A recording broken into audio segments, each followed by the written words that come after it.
Hi, I'm Elaine Hylek from Boston University School of Medicine, and I'm here in Dallas, Texas today at the 2013 American Heart Association Scientific Sessions. Here to my left is Dr. Patrick Ellinor from Harvard Medical School and Massachusetts General Hospital. Dr. Ellinor is a noted cardiology researcher in the field of atrial fibrillation and a noted geneticist. So welcome, Patrick. And I thought for our audience today we could review some of the exciting trials that were presented at this morning's session. Thanks, Elaine. It's great to see you. We saw 3 trials today that we'll talk about, the EU-PACT and the COAG trials. Were really 2 trials with complementary approaches to look at the use of genetics to help assist the initiation of warfarin. And why do we care about that? Yeah, but basically because warfarin is commonly prescribed, up to 25 million prescriptions currently. It has a very narrow therapeutic window. Adverse events are associated with either sub-therapeutic INRs or super-therapeutic INRs, and it's predictable, the warfarin dosing. It's predictable by genotype as well as by other clinical factors, and there's a huge variability among individual patients, as much as a 10 to 20-fold difference between patients across an entire population. So well, that's big. Yeah, and so the concept has been genetics, a few genetic variants, basically 3 of them, in an enzyme that metabolizes warfarin and then the direct target of warfarin, account for about 35 to 50% of that variability in dosing. So it makes intuitive sense if you can do a genetic test rapidly and fold that into your initiation strategies of warfarin. What can you basically get to that therapeutic range more safely for a given patient? Right. And the first trial was the EU-PACT trial, looked at randomizing patients to standard care, and that consisted of a loading dose of warfarin at either 10, 5, and 5 milligrams over the first 3 days, or for older patients, a 5 milligram loading dose.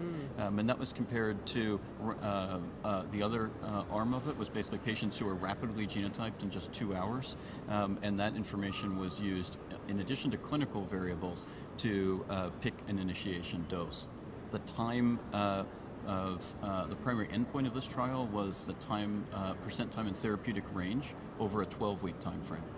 And the genotype-directed strategy performed much better, so getting to the time of therapeutic range more consistently than the standard of care. And that trial was in was in contrast to the COAG trial, a large, multi-center, NIH-funded effort to look at the incorporation of genetics, but on top of our clinical care. So these 2 trials were a bit different. The clinical variables, so genotype accounts for a big part of the variability of warfarin, but so do a lot of other clinical variables. And most trials that have looked at this in the past, like the EU-PACT trial, really looked at standard dosing versus genetic testing. And this one, it looked at the clinical information or the clinical information plus genetic testing. And those 2 arms, when you considered those 2 strategies, were essentially identical. The genetics on top of the clinical data had a little additional benefit.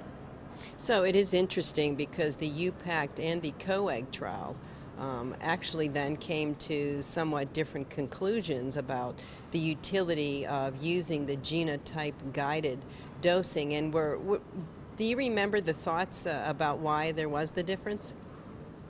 I think there were, well, I think that one of the things that emerged in my mind is that a dosing strategy that solely consists of loading dosing without taking into account the other clinical variables, such as a patient's age, their medication use, particularly drugs like amiodarone or other drugs that are known to interact with warfarin, the patient's race, body surface area.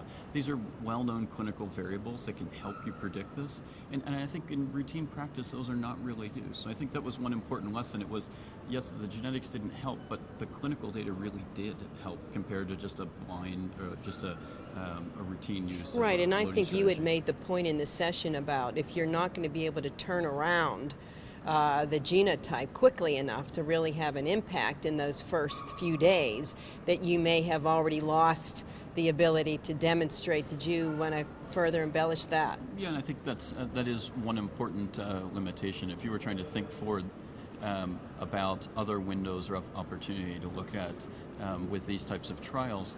I think there is a concern that in the EU-PACT trial you had a very rapid 2-hour turnaround, and although data was available in all of the COAG patients, essentially 99% of them by the 3rd dose, some of the patients in the first 2 days were being decided on clinical grounds alone. So that may have been a limitation. And I think another really important issue to stress for individuals that are prescribing warfarin is that the time in the therapeutic range overall really reflected, I think, a very sophisticated way of starting warfarin within these 2 trials as the comparison. So everyone was forced to have an INR on day 4.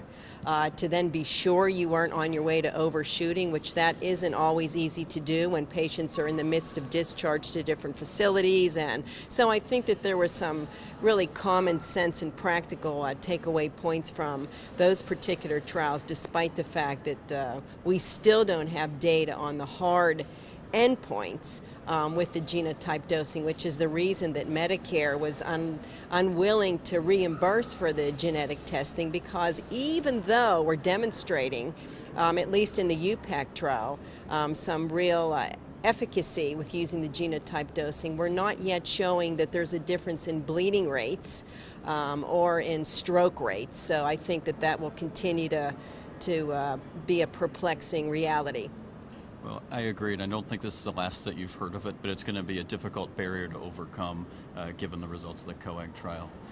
Probably the time in therapeutic range is a good segue to move on to the ENGAGE study of edoxaban, which really looked like some quite compelling results. Did you want to comment on those? Sure. So the ENGAGE AF-TIMI 48 trial was really, I think, a highly anticipated trial, looking at now the 3rd oral factor Xa inhibitor for stroke prevention in atrial fibrillation.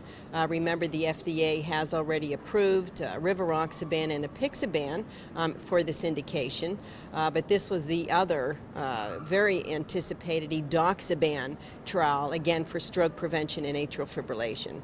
So they actually did some very novel things, I think, in this trial with the use of this dynamic dose reduction, such that they tried to anticipate higher drug concentrations in certain patient populations, such that if you were on your 60 milligram dose at randomization, but were shown to have a creatinine clearance between 30 and 50, you were reduced to 30. If you were taking a very potent PGP inhibitor, which is the verapamil and dronedarone and quinidine, that your dose was also reduced to 30. So they were trying to make this trial as safe as they could, and I think that that was novel. ENGAGE was the largest trial of any of these, with 21,000 people enrolled. Also had the highest time in the therapeutic range of 68.4%, with, albeit close on the heels, 66% median time for the Aristotle trial and the RELY trial.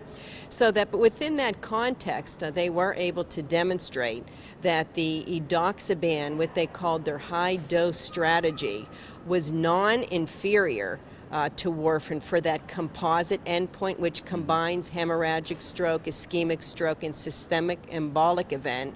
But importantly, also decreased intracerebral bleeding or hemorrhagic stroke, which I think is very important, and it's confirmatory that all of these target-specific agents really seem to be more protective in the brain when a patient is on one of these anticoagulants. From the ischemic stroke standpoint, that higher dose strategy was almost dead on with warfarin, so certainly non-inferior there. And I think another very important result of this trial was the major hemorrhage rates that were reduced compared to warfarin with that high dose edoxaban strategy. So this was major bleeding, fatal bleeding, but again, the gastrointestinal bleeding was increased about 23% compared to warfarin. And perhaps the most compelling result of this trial was the reduction in the cardiovascular mortality with the high dose edoxaban strategy. The investigators had also tested a lower dose strategy that I would question kind of the viability of that dose moving forward, although I understand the rationale for it. But if you were on the 30 milligram dose and then actually had your dose reduced because of one of those three factors that I had previously stated, what they found in that lower dose strategy, that there was an increased risk of ischemic stroke, 41%. And so I think you have to meet your efficacy target. You got to at least be as good as the drug you're trying to replace before, at least in my opinion, you could go down the tree of what it's doing for major bleeding. Because one could argue that if the reason you're losing efficacy is because your drug levels are low, then it's a no-brainer that your bleeding rates are going to be low. So, kind of a little bit confusing to interpret, but, I do think overall that the edoxaban 60 milligram dose with appropriate reduction to 30 for those individuals that meet any of those three criteria will be, yet another choice for physicians out there to use for stroke prevention and atrial fibrillation. Well, it really looks like quite an impressive trial, and it sounds like from the extent of your remarks that 60 milligrams is probably going to be the way to go for stroke prevention in AF. Right, I would agree. Anything else to add, Patrick? I don't think so. Great to see you again. Okay, great to see you at this meeting. Wonderful. And thank you very much. This will end it for Science News Today. Thank you. Thank you.